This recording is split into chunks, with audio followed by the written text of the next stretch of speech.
حضرت حارث عشری رضی اللہ تعالی عنہ فرماتے ہیں،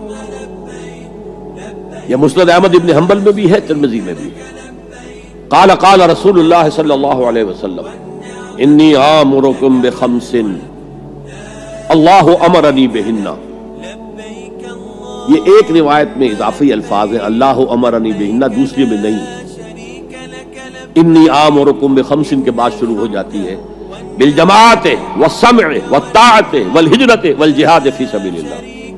مسلمانوں میں تمہیں 5 باتوں کا حکم دے رہا ہوں، اور یہ حکم اللہ نے مجھے دیا ہے، حالانکہ آپ کو بھی حکم دینے کا اختیار ہے، لیکن آپ نے تاکید کے لیے کہا، میں اپنی طرف سے نہیں کہہ رہا، میں پہنچا رہا ہوں۔ انی آمرکم بخمس اللہ امرنی بہن بالجماعت والسمع والطاعت والہجرت والجہاد فی سبیل اللہ۔ ذرا دیانتداری کے ساتھ ہاتھ اٹھائیں مجمع میں سے وہ لوگ جنہوں نے پہلے کبھی یہ حدیث سنی ہے۔ ایک تو ادھر میں نے ہاتھ دیکھا ہے، اس کا چرچا ہی نہیں ہمارے ہاں۔ کیوں؟ یہ اس لیول سے متعلق ہے جس لیول پہ ہم سوچتے ہی نہیں۔ اقامت دین کی جدوجہد، نظام کو بدلنے کی جدوجہد، یہ ہمارے ذہن سے خارج، ہمارے تصور دین سے خارج ہے۔ دیکھیے وہ جو ہے بنی الاسلام علی خمس، اس میں امر نہیں ہے، یہ خبر ہے صرف۔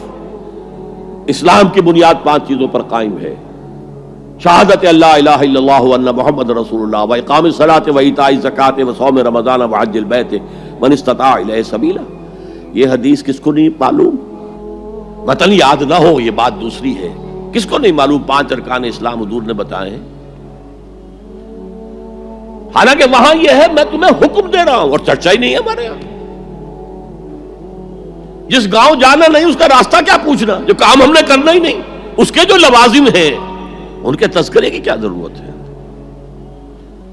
یہ ہے ہمارا اس وقت کا عام مسلمانوں کا تصور۔ زیادہ سے زیادہ یہ کہ دین کو پھیلاؤ، پہنچاؤ، کتابوں سے، رسالوں سے، ویڈیو سے، آڈیو سے، مواعظ سے، درس قرآن سے، ترجمہ قرآن سے، یا تو یہ کہ اپنی ذاتی نیکی کا تصور ہے، اور یا پھر اس سے اوپر صرف یہ دعوت و تبلیغ۔ اس سے اوپر کی تیسری منزل جسے اقامت دین کہا جائے، جو خصوصی الفاظ حضور کے لیے 3 مرتبہ قرآن میں آئے، هو الذی ارسل رسولہ بالہدی ودین الحق لیظہرہ علی الدین کلہ۔ کسی اور نبی کے لیے 1 دفعہ بھی نہیں آئے، حضور کے لیے 3 دفعہ آئے، سورہ توبہ، سورہ فتح، سورہ صف۔ یہ چونکہ چیز ہمارے ذہنوں سے نکل گئی ہے، لہذا اس کے جو متعلقات ہیں اس کی طرف بھی توجہ نہیں ہے۔ سیدھی سی بات ہے، منطقی بات ہے، جس گاؤں جانا نہیں اس کا راستہ کائے کو پوچھنا۔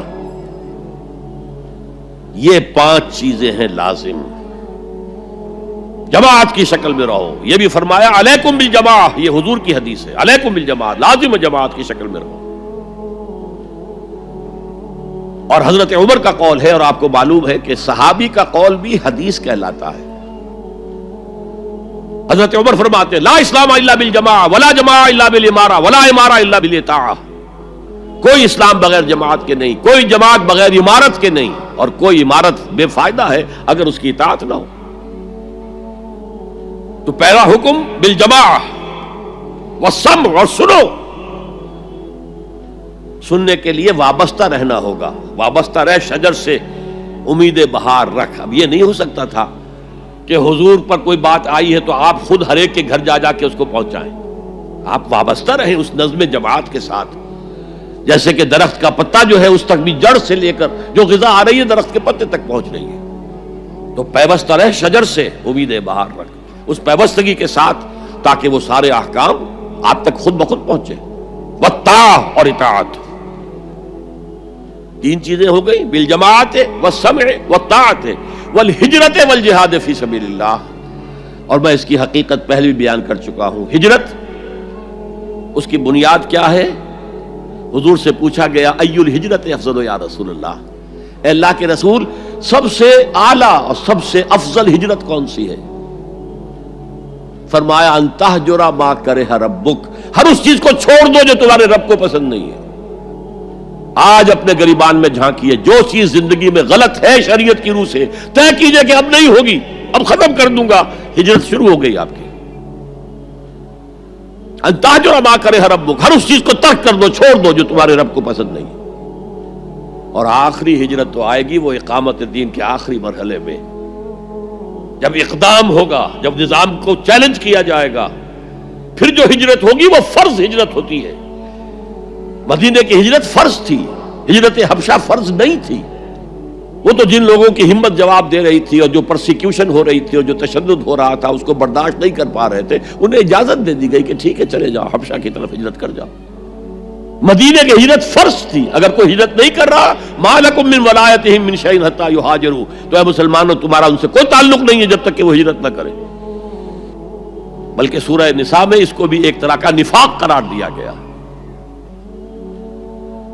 تو وہ ہجرت بڑی ہجرت ہے، گھر بار چھوڑ کر، اور مکے والے جو گئے تھے چھوڑ کر، وہ قریش کے بھیڑیوں کے رحم و کرم پر چھوڑ کر گئے تھے اپنے گھر والوں کو، اور ان کا سارا گھر کا سامان لوٹا گیا تھا، اور اس سارے سامان سے وہ کیپٹل فراہم کیا گیا تھا جس کو لے کر ابو سفیان کا قافلہ گیا تھا شام کی طرف، جس کا حضور نے پیچھا کیا تھا لیکن وہ نکل گیا تھا۔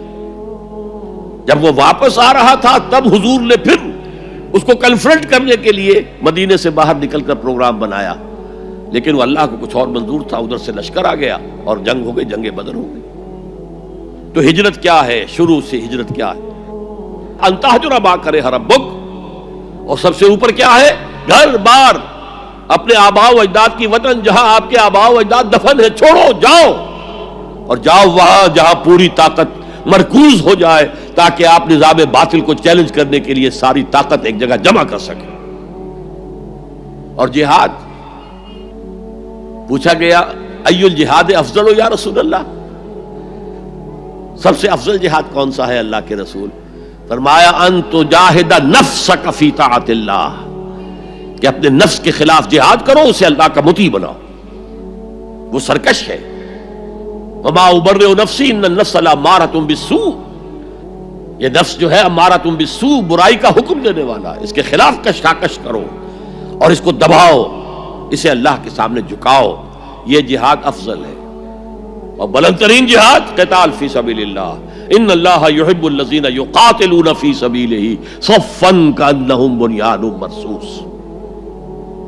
یہ ہے وہ حدیث جو ہمارے تصورات سے خارج ہو